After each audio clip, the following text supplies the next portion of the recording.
Liepājas osta – tās ir darba vietas, tie ir nodokļi valsts un pašvaldības budžetā. Tas ir impulss visa reģiona ekonomiskai attīstībai un veicina atpazīstamību.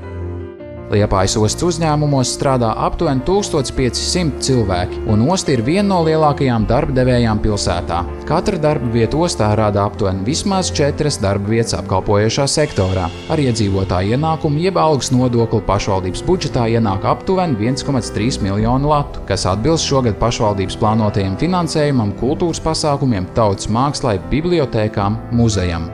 Ja visi ostā strādājošie nostātos rindā, tās stieptos no pilsētas centra līdz pilsētas dienvidu robežai.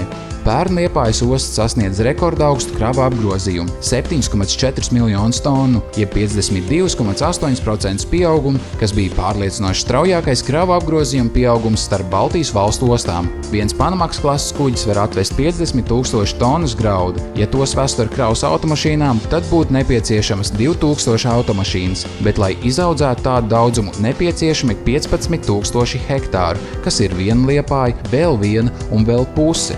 Iespaidīgi.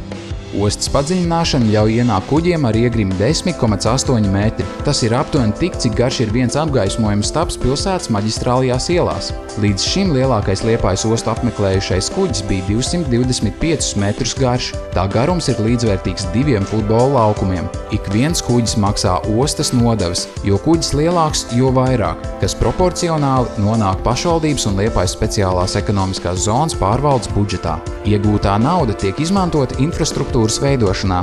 Lielākais iegūms pilsētas iedzīvotājiem – Liepājas ostas pievedceļš, kas savieno pilsētas robežas ar Pulveru ielas apli.